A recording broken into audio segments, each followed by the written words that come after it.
ছাত্র জনতার গণ অভ্যুত্থানে শেখ হাসিনা সরকারের পতনের পর থেকে পলাতক এস আলমের প্রধান সাইফুল আলম মাসুদ এবং তার ৬ ভাই প্রায় ১ লাখ কোটি টাকা আত্মসাতের অভিযোগ রয়েছে তাঁদের বিরুদ্ধে।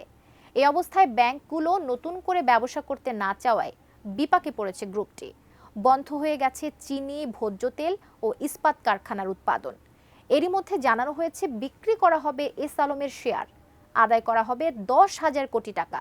তবে কোন কৌশলে তা বাস্তবায়ন করা হবে, এসআই রাজের রিপোর্টে আমরা সেটাই দেখব। এস আলম শুধু যে টাকা নিয়ে গেছে তা না, করসপন্ডেন্ট রিলেশনশিপটাকেও খুব নাজুক করে দিয়েছে। লোন তো তারা নিছে 50%, আমি আগেও বলেছি। এটা আমরা মামলা করে এই শেয়ারগুলি বিক্রির উদ্যোগ নিব। শেখ হাসিনা সরকারের পতনের পর ইসলামী ব্যাংক পিএলসির যেসব শেয়ার বাংলাদেশ ব্যাংক জব্দ করেছিল সেগুলো বিক্রি করে দেওয়ার পরিকল্পনা করছে ইসলামী ব্যাংক। এই শেয়ারগুলোর বেশিরভাগই ছিল বিতর্কিত এস আলম গ্রুপের মালিকানাধীন।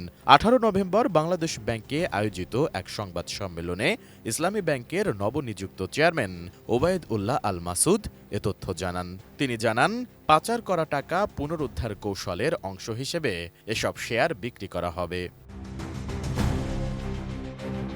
ডিজাইন, এলিগেন্স, বিউটি, সেরা পণ্য সবার জন্য জেভিকো। ওবায়দুল্লাহ আল মাসুদ বলেন, ইসলামী ব্যাংকের বিনিয়োগ ও আমানতের মধ্যে 20,000 কোটি টাকার ব্যবধান রয়েছে। এস আলম গ্রুপের শেয়ার বিক্রি এবং নতুন শেয়ার ইস্যু করে এই ঘাটতি কমানো হবে। যে এই বড় দুইটা গ্রুপের লোন তো তারা নিছে 50%, আমি আগেও বলেছি। এখন তারা যে এলসি খুলেছিল সেই বিলগুলো একটু আগে আপনারা দেখেছেন, সেগুলো কিন্তু আমরা পেমেন্ট করে দিয়েছি। তো পেমেন্টগুলো সে তো পেমেন্ট করে নাই, তাহলে এটা তো আমাদের একটা গ্যাপ ক্রিয়েট হয়েছে প্রায় 20,000 কোটি টাকার মধ্যে। এই 20,000 কোটির মধ্যে এস আলম এবং রিলেটেড গ্রুপের লোন হলো শেয়ার হচ্ছে 1600 কোটি রিলেটেড। এটা আমরা মামলা করে এই শেয়ারগুলি বিক্রির উদ্যোগ নিব। আপনারা জানেন মার্কেটে এখন 60 টাকা আছে, 696। এখান থেকে প্রায় 10,000 কোটি আসবে।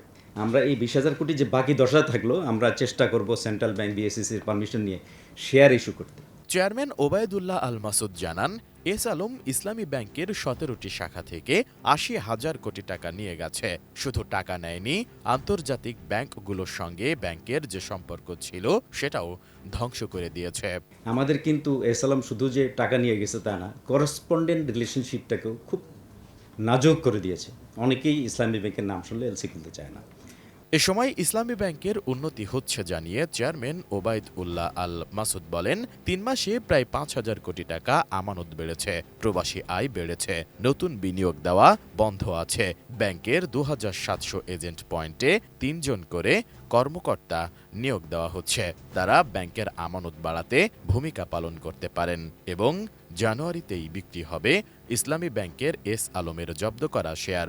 এজন্য আইনি প্রক্রিয়া শেষ করতে আগামী সপ্তাহে আদালতে মামলা করা হবে বলেও জানান ব্যাংকটির চেয়ারম্যান ওবায়দুল্লাহ আল মাসুদ। সংবাদ সম্মেলনে বাংলাদেশ ব্যাংকের গভর্নর আহসান এইচ মনসুর বলেন, সব ব্যাংককে রক্ষা করা কেন্দ্রীয় ব্যাংকের দায়িত্ব।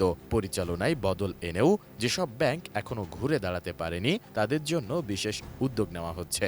সব আমানতকারীকে রক্ষা করা হবে, কোনোটি বন্ধ করা হবে না।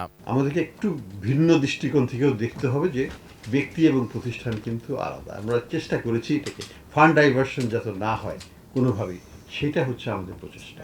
সেটা আমরা হইতে দেব না, কিন্তু আমরা প্রতিষ্ঠানকে মারতে দেব না। সাপোর্ট তো আমরা দেব না কেন? Central bank is a guardian bank, অবশ্যই সবাইকে রক্ষা করার দায়িত্ব তাদের। কিন্তু আমি ওই ছেলে এসে ললিপপ চাইলো আর আমি দিয়ে দিলাম, সেটা হবে না। এসআই রাজ, এটিএন নিউজ, ঢাকা।